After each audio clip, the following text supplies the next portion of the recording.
So, ay, naku, nalagay. Pepe. Sorry. Buti na lang plant-based. Kahit malagay sa bibig, safe. Masarap po ba, sir? Anong lasa?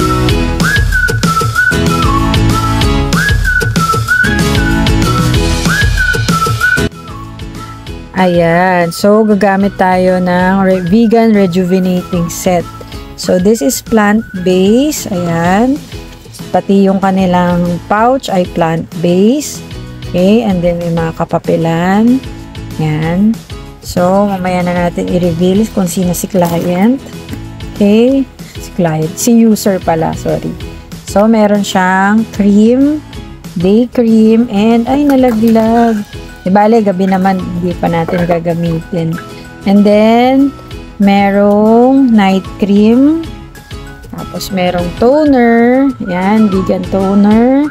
And yung ating bukas na soap kasi ginamit niya na. Okay, so this color green yung kanyang Kojic soap. Okay, so una natin gagamitin kasi nakapag Kojic soap na siya. Ang una natin gagamitin ay toner. Okay, so kung makikita nyo, ang kanyang face ay maraming mga pimples. So he is a teenager. So sa forehead, maraming pimples. And then sa ilong, maraming blackheads. Tapos may mga blackheads and pimples din sa cheeks niya. Ayan o. Ayan. So today is day 1 ng vegan rejuvenating set natin. And then, i-film natin to everyday. So, okay. So, lalagyan na natin tong vegan rejuvenating toner. Ito, yan. Yan. And then, tapos natin dito. Yan. Hawakan mo naman. Yan. So, ito yun. Pwede ko nang i-clip siguro. Ayan. Pag ginamit, upward, upward, upward. Sir, meron ka bang nararamdaman na hapde or something? Makati yung ulo.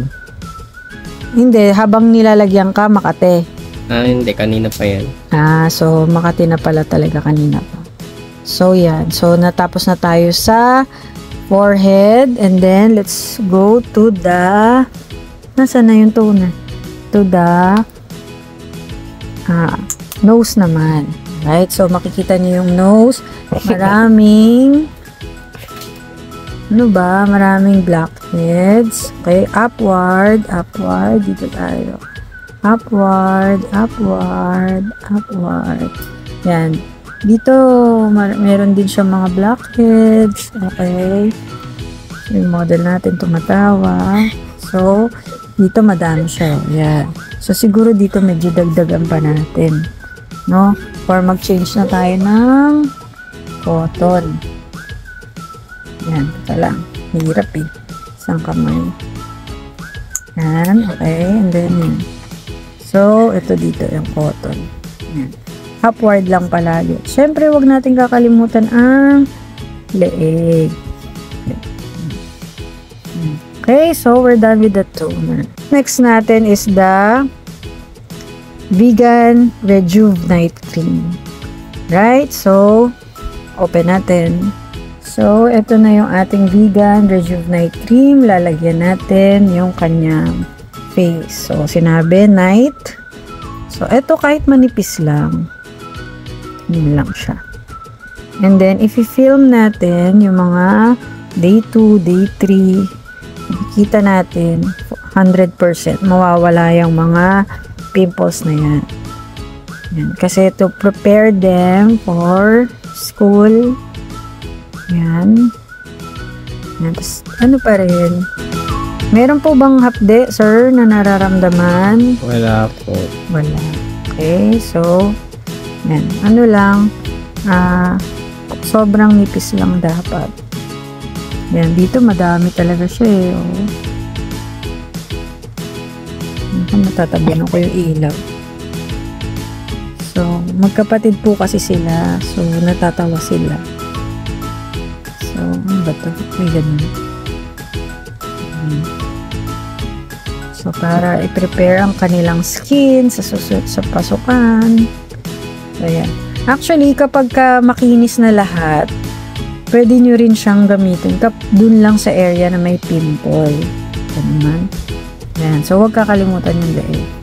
Ayan. So, massage na lang. Ganyan. Kasi meron pala dito. Nalagyan naman siguro ito. So, meron dito. Ayan. Lasang lotion. Lasang lotion daw. Plant-based naman po siya. Mga fruit acid po. Ayan, tinakpan na natin. And we're done! Okay, bukas ulit. Bye! Update po namin kayo.